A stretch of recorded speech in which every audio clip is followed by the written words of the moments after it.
Hello, everyone. Glad to have you back on today's live. Today, we're going to be speaking about particularly stress, hectic lifestyle, and diabetes for busy professionals. If you tuned into our last live, you would have seen that essentially we covered what is diabetes, how does it happen, particularly in relation to what lifestyle most people lead. Right? We're talking about sedentary sitting, we're talking about sedentary hours at work, we're speaking about long travel hours, we're speaking about irregular food routines, and some crazy demands that most people would not understand unless they were in your position. That is what we spoke about in the previous live. But today, I have something very interesting for you. Because to start off with, I'm going to first define exactly how stress gets into diabetes, right? What actually happens during stress that increases your blood sugar levels. And then we will go into outlining certain parameters that you can monitor, measure, and use in order to make sure that your diabetes gets better over time. And that's what we're covering today. So, to start off with, let me first give you clarity on how stress actually contributes to diabetes.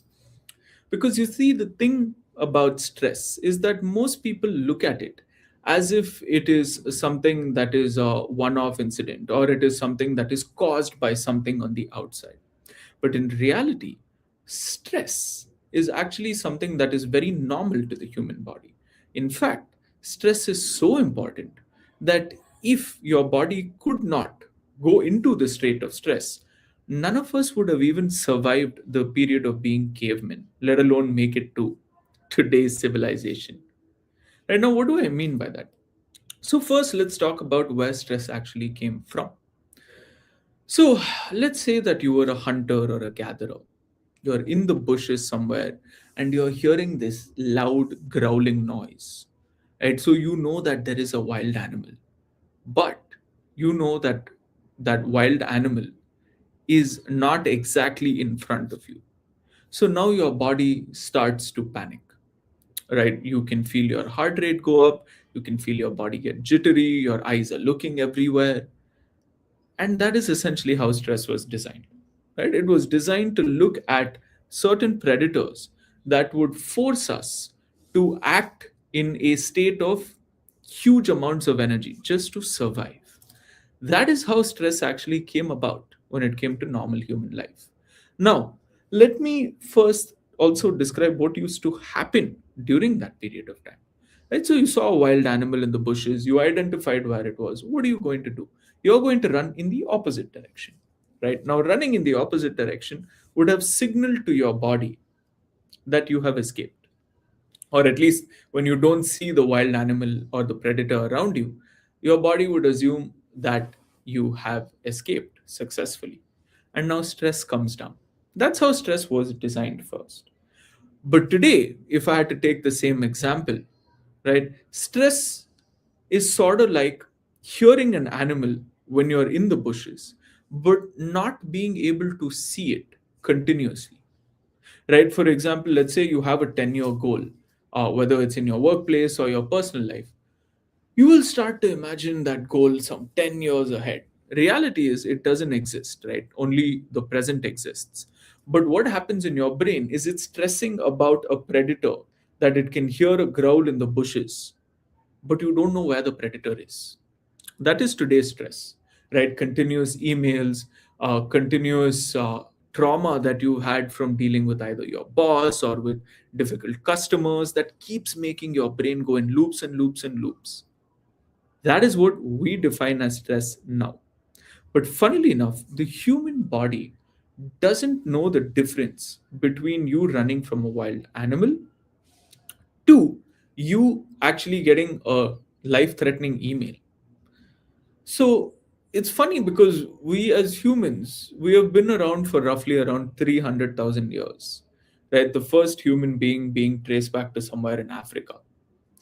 And in these 300,000 years, it's funny to see that our bodies still respond to stress the way that it used to. And here's the crazy part, it will not change. right? Your body will still act towards stress the way it used to act 300,000 years ago, even today. But if I had to quickly define what that looks like, right? Because one of the most important things about stress is that you first understand chemically what is happening in your body, not emotionally, right? And in order to do this, let me first break down the three important hormones that come when your body is stressed or when you in general are stressed. The first hormone you would have heard of, which is cortisol, because everybody speaks about cortisol spikes, how to keep your cortisol low, what medications keep your cortisol low, what life practices keep your cortisol low. If you were to Google stress, this is probably the number one word that would pop up. And there is some truth to it, but it is mostly just false. You see, cortisol is not the hormone of stress. Cortisol is actually the hormone of alertness. So every day when you wake up, your body has to secrete cortisol for you to want to get out of bed and go about in your daily activity. Unfortunately, a lot of the times what happens is that most people take this itself as stress, which is what you're not supposed to be doing. But this is just one of the hormones, right? And the thing about cortisol is that it sort of makes your body desire more and more sugar, because it basically tells your body that you are about to run from a wild animal, and hence you need the sugar in your blood. So what does it do? It signals your body to shoot sugar into the blood, which is what stress does. Increases your blood sugar. This is how it does it. But when nature designed stress, it actually designed it in such a way that you were supposed to use this sugar, right? You were supposed to use this sugar and use that as energy to run away from the wild predator. So, in order to do that, it secretes two other hormones besides cortisol, right? It secretes what you may have heard of as adrenaline. Adrenaline, the hormone that you may have felt while playing sports, gives you a huge amount of leverage in terms of shooting out energy, right? You have huge bursts of energy, quick bursts of energy. And this third hormone that we have to describe, second one after adrenaline, is norepinephrine, right? Norepinephrine, uh, in order to keep things simple, is just a fancy way of saying adrenaline, but in your brain. Now, what happens is that how nature has designed us is that your body first secretes cortisol, and then it secretes adrenaline and norepinephrine, so that the sugar that is shot into the blood and the alertness that comes from cortisol is actually helped by the adrenaline and norepinephrine to make you run away as fast as possible from the predator that may be chasing you. This is essentially how stress was designed. But unfortunately, what has happened is that now that we can't see the wild animal, how it works is your body secretes a huge amount of cortisol, shoots sugar into your blood, gives you the adrenaline and norepinephrine that you need. But what your life doesn't allow for is for you to run crazily, as if a wild animal is chasing you. So now what happens? You have a chronic amount of cortisol, adrenaline, and norepinephrine keep floating in your blood again and again and again.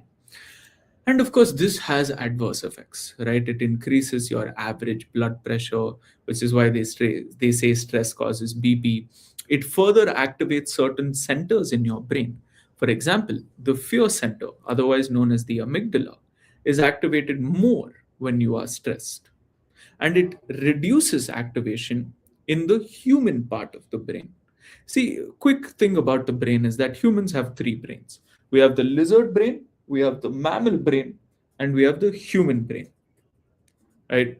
By the way, this is my hair. It's not my brain. Lame joke. But having said that, you see, the thing about it is that in these three brains, the prefrontal cortex, as in the frontal part of your brain, a part of it is what is used for making rational decisions. And because the blood flow to this area decreases, and the blood flow to the fear center, which is the amygdala, increases, Now your body is in a constant state of flight or fight. And by being in this state for a long period of time, you can be at risk of having more anxiety or depression. You can be at more risk of increased blood pressure, increased blood sugar, and also a decreased amount of recovery and a decreased quality of sleep. Now, as you can hear from what I'm saying, each of these things make the other thing worse. So, for example, if you had a poor quality of sleep, your blood sugar is going to be worse. If you've had increased amount of blood sugar, it's likely that your sleep is going to be worse. Now, all of this together form the cascade and this downward spiral that most people, especially most executives and entrepreneurs, find themselves in.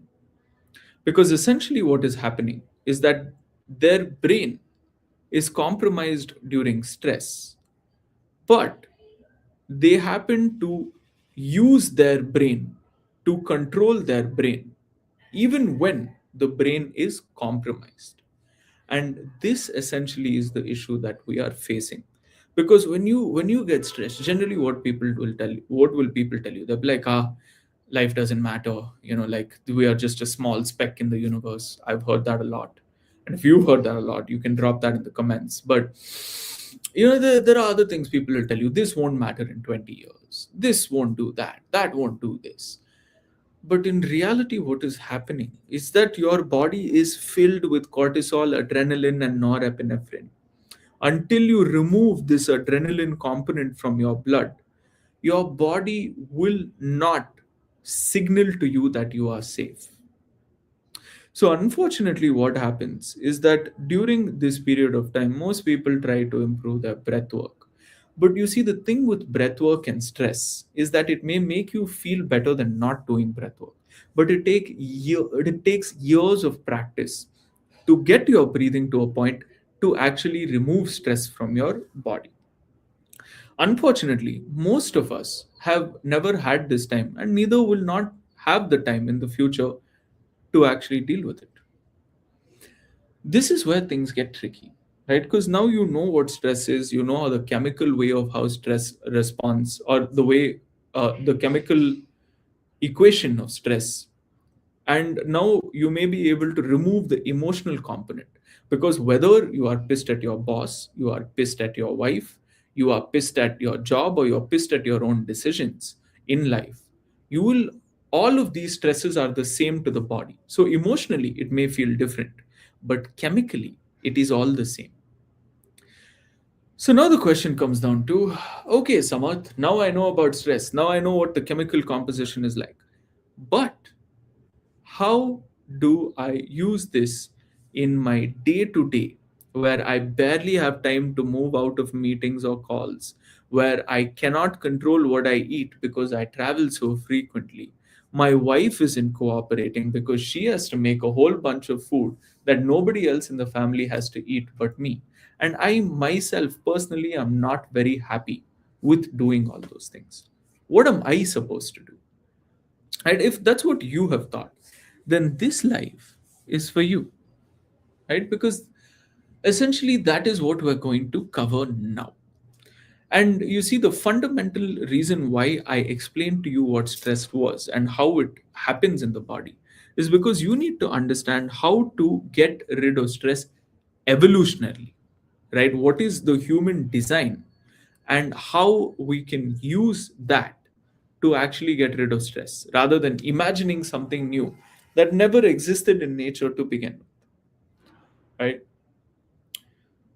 So, now that we have said that, let's go into it, right? Let us say that you have to wake up early, you have to drop your kids to school, you barely have time to work out, and then you have to run to the office. What do you do then? First things first, you will do at least 10 to 20 squats, if at all your knees are not injured, right? And we'll cover injury in a completely different life, but in this case you must squat. And why I say that is not because I expect you to like squatting. Personally, I don't like squatting, but you do that because your thighs are the largest muscles in your body, and this will actually help you suck out the sugar that is floating in your blood. And contrary to what your doctor says, losing weight will help reduce the blood sugar levels, but it will not keep it down. The only way to do that is by increasing your muscle mass. And in order to do that, you must squat. You can start off the day by doing that, because that will sort of help you essentially reduce the overall strain on your body. Right, so you start off the day with 10 to 30 squats. It takes 3 minutes, right? It doesn't even have to take, let's say, 15 to 20 minutes. It takes 3 minutes, right? A quick warm up, like just move your body here and there, walk a little fast, start squatting. Then have your breakfast, right? Now, you either will walk to your car, or you will most likely have a driver waiting for you, or you'll walk down the basement. But you have that little period of time, right? That little period of time you can actually use to do a little more squats. Then maybe you can add a variation, maybe push-ups. And here's the funny thing: when I say this, it feels like, he's giving me bare minimum advice. But listen, my job over here is to not come here and just give you a bunch of crazy things that you can't follow, right? I don't want to be the doctor who prescribes you GLP-1s, even without knowing your actual state of mind, your state of body correctly. I want to be the person who tells you that it is possible for you to do this naturally, especially if your HbA1c is below 9, because we have done this multiple times, right? We have had clients come in with HbA1c of 9.2 and drop it to 5.6 in literally just 4 to 6 months.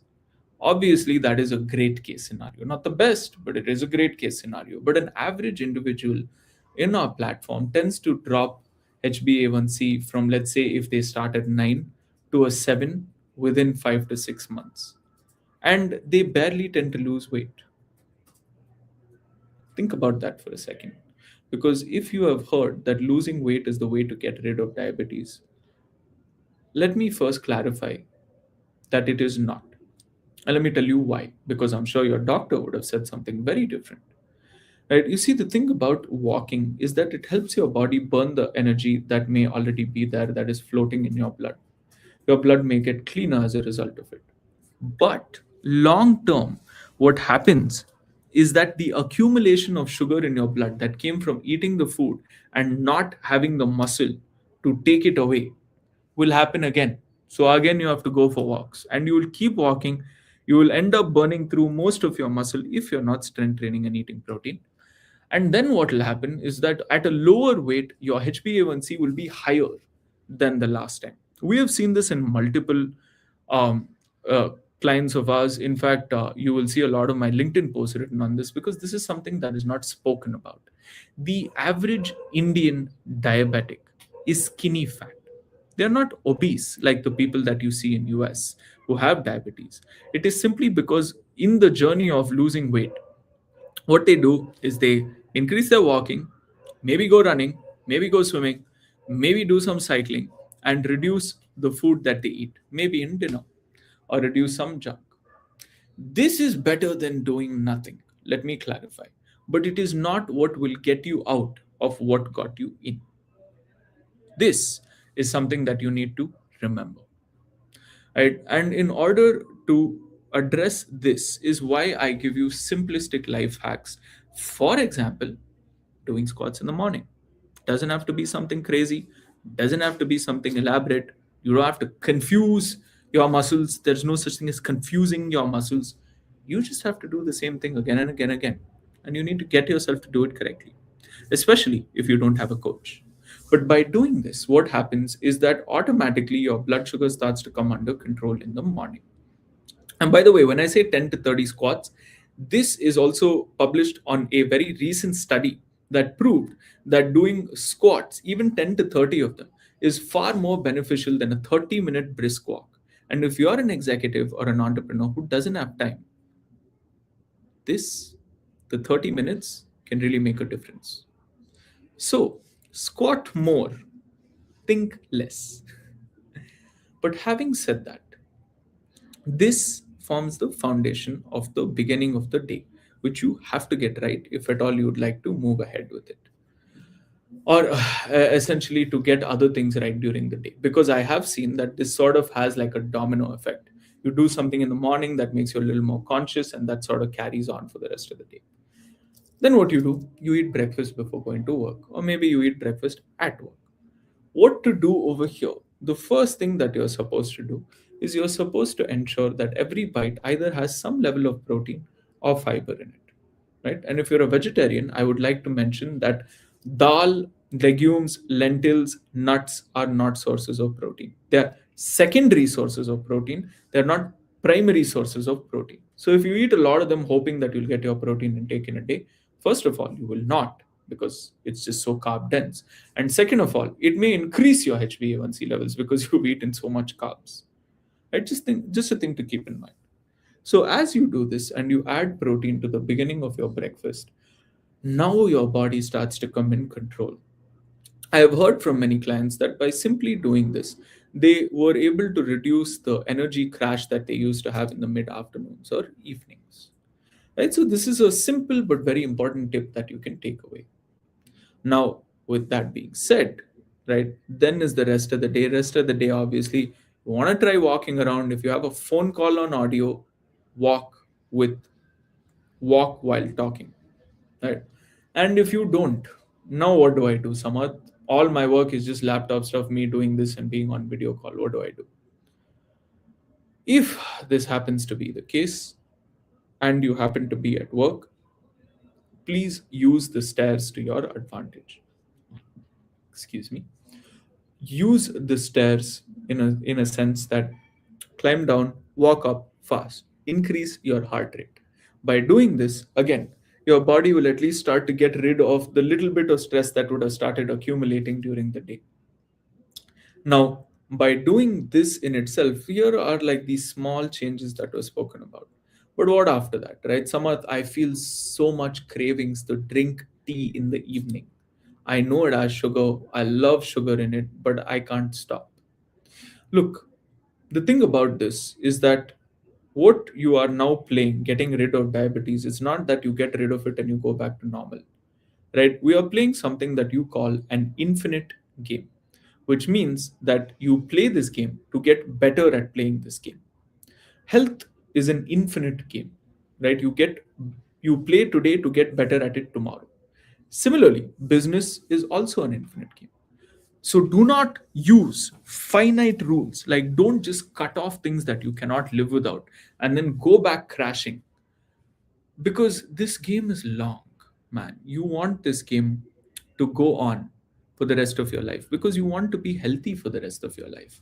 Most of the people that I deal with don't want to be bodybuilders, they don't want to be athletes. They just want to make sure that they can maintain dignity and independence as they grow older. And this advice is for them. And if you happen to be one of them, remember that there are always a few things that you are willing to do and a few things that you are not willing to do. If you have decided to go about this without a coach, I would urge you to address what you are willing to do first.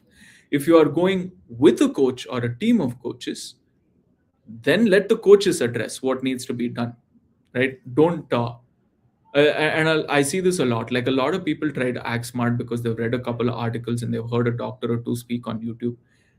Don't do that, right? If you don't trust the coach, don't hire the coach. When you hire the coach, trust the coach, listen to what they say. Now, having said that, the other things that you can do for the rest of the day, right? Remember that if you do squats or anything that shoots up your heart rate before and after eating, that is always the number one practice to follow. The number two practice to follow, like I said, is that with every bite, try to get a sense of a little bit of fiber or protein.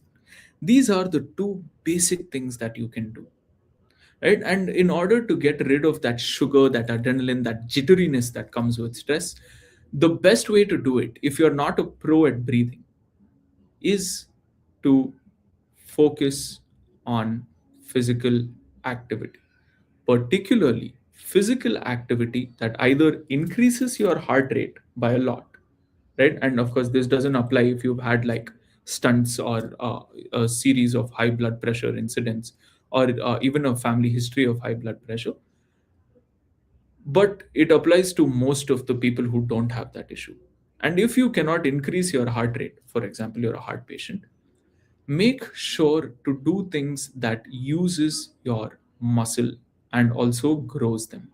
Here, and I think I pointed it out in this previous live, we need to understand the difference between being abled and being healthy. You can run 25-kilometer marathons a week, every week, and still be unhealthy. Right? You cannot be able to run 20 kilometers but still be healthy.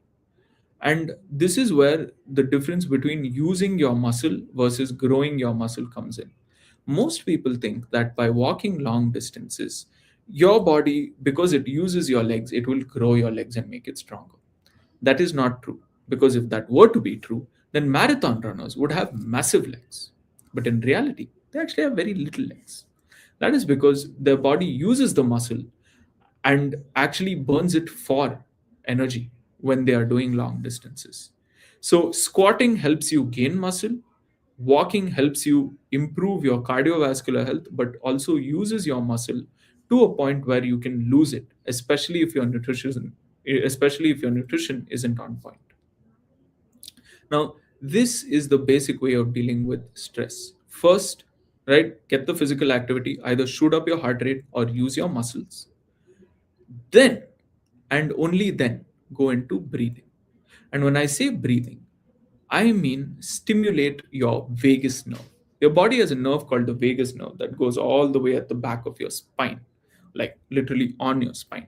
And this nerve is one of the most important nerves for you to stimulate or for you to start using if you would like to reduce your response to stress the next time you get stressed. This vagus nerve, how it is activated, is through intentional breathing. Right? And in order to do that, what you do is first you pick up whatever number of seconds that you can breathe in. So let's say that you can breathe in for 5 seconds. Right? So you breathe in,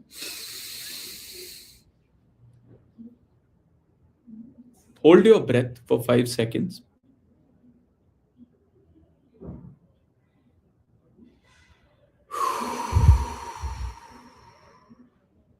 breathe out for 5 seconds, and hold.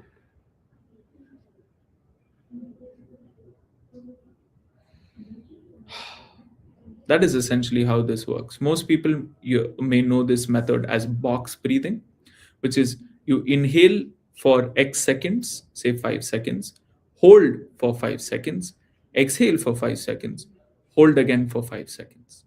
And the more you're able to count in your head while doing this, the easier it will be for you to get out of stress. Because as you would have noticed, it's very hard for the body to do something, especially if the mind has started to count, right? If you keep going 1, 2, 3, 4, and I kept saying 14, 17 in between, your mind gets irritated and confused. So you want to use this to your advantage, right? These are the basic fundamental principles that you need to do naturally in order to get rid of stress, right? Or at least get rid of it to a point where your brain is not compromised, especially when it comes to making important decisions. And that essentially is where we'll end today's live. And in the next live, we're going to be speaking about particularly diabetes and injuries, right? This is something that we're going to cover in detail. But if you have had any questions so far regarding this live, please feel free to shoot me a message. I'd be happy to hop on a call. And if you're looking for a personalized approach towards your health, drop the comment RISE, RISE, as a comment, and my team will reach out to you to schedule a personalized health consult with me, and we can take it from there. But having said that, thank you everybody for joining today's live. It means a lot to me. We go through a lot of information to make this as useful and as contextual as possible for you. So I hope to see you in the next one. Cheers. See you soon.